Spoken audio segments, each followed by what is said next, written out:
And we're Thanks joined so by much. Cenk Sidar, founder and CEO of Sidar Global Advisors. It's a research and advisory firm that assists financial institutions, governments, and multinational corporations investing in emerging markets. And as Nathan was pointing out, I mean, this is really sort of just scratching the surface when you look at the Virgin Islands, Panama. I guess the question is, how did the leak happen, and what do you see as the repercussions? Thank you, Mike. Great being here, as always. So when we look at the current reports coming yesterday, actually we only see like the first batch of data being leaked, because we're talking about 2.6 terabyte of data, 11.5 million documents, and it will take time for people to analyze, digest, and report what's really happening. So when we look at the whole picture, so it may go somewhere bigger from that point. So it's very early to have a full assessment at this point, but it may get some like reports that may make some important impacts on the world politics and economy. You talk about impacts. It was interesting listening to his report. The gentleman saying some of it legal, some of it probably illegal, patently unfair. We have this debate going on in this country, and it's certainly been a focus of this presidential election, of this top 1%, how unfair it is and all of that.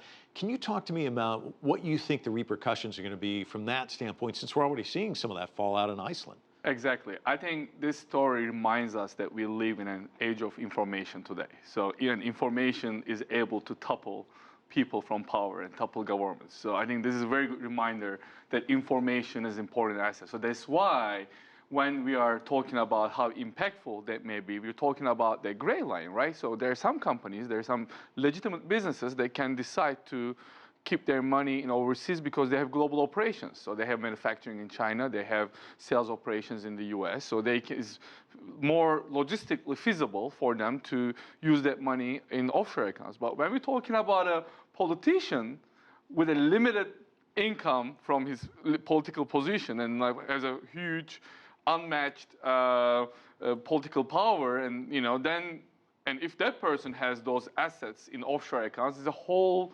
different story. So I think here the key question is who has those assets, or who close to these political leaders have those assets in this offshore accounts, and how people use their political positions to create those wealth they're hiding in this, or they're keeping in their offshore accounts here. That's the key question. You mentioned the documents, and it's just such a dearth of documents. As you said, it's going to take a while to get through it. Are we sort of seeing the beginning of a tsunami? I mean, what do you see as the overall impact of something like this? I think it's too early, because some say those 12 leaders, the current 4 leaders, are the people that they're talking about. Some people say there's still a lot of people that will be digged in these documents. I think it's still too early to say. They use this methodology of crowdsourcing, the international consortium of investigative journalists. They work on the document together, because again, it's 11 million documents, like millions of emails, millions of PDFs.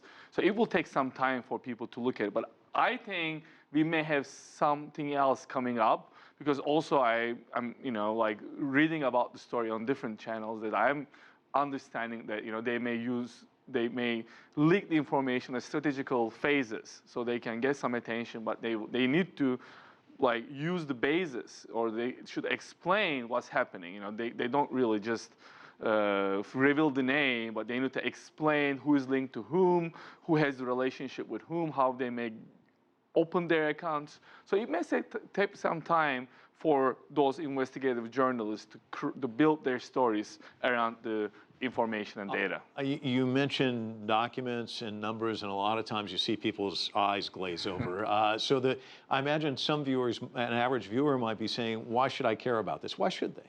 I think people should care about it, because the illegal side of the things, when we're talking about the political people, and the people use their political power to create that wealth. Basically, they're stealing from their people.